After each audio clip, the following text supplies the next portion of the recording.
After 21 years of a military dictatorship, Brazil is a democracy again. And here is a man who had an interesting role to play in Brazil's political evolution, Fernando Gabeira. Mr. Gabeira was one of the leftist guerrillas who kidnapped the American ambassador to Brazil in the late 60s. After a decade of political exile, the 60s revolutionary returned, a writer and a peaceful political activist.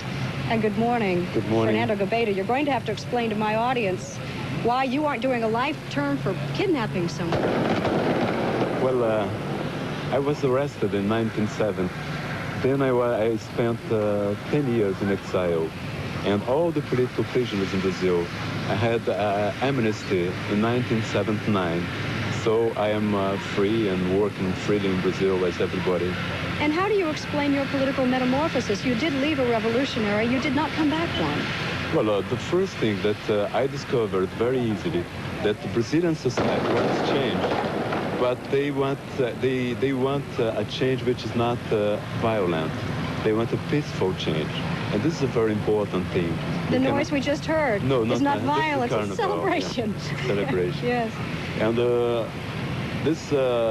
second thing, is that when I saw the other process, I was not very really interested in the process, the violent process, because to change a society with violence, you must construct an army to destroy the other army. You must to protect the people, and then nobody knows who is going to protect you from your protector, you know? Are there parallels between your personal political metamorphosis and the metamorphosis of your country?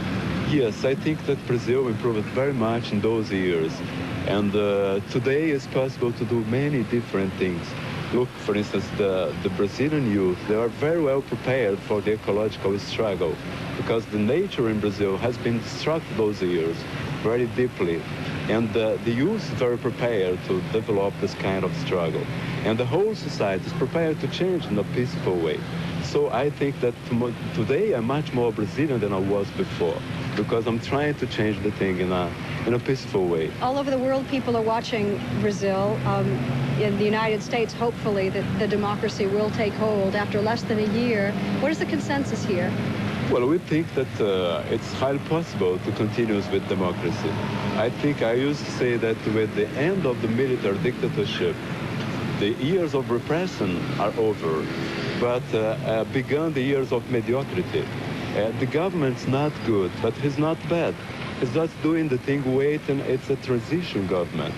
So we are expecting the new government, which is going to be chosen by the people directly. This government was chosen in an electoral college. It was indirectly chosen by the people. The direct elections, many people are wondering, will Brazil move to the left or will it lurch to the left?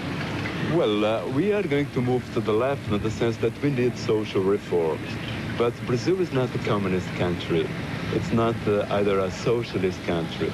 The level of conscience of the people is not in the sense of socialism or communism. They just need, anyone who comes to Brazil notes at the first glance that the social difference in Brazil are very deep. So we are trying to make this difference, to change this difference. That's the whole thing. Where in the meantime is the military? Is that all we're saying? Well, they are in the headquarters waiting. They watch the process. And I think that today they are in the defensive because they show themselves very incompetent to run the country, very corrupted because they made many financial scandals in the country. So they are now just attending in the headquarters. Fernando Gabeira, who was very welcome to come home in 1979, unfortunately is not welcome yet in the United States. Yes, Thank you for being with us here. We'll be back. This is Today on NBC.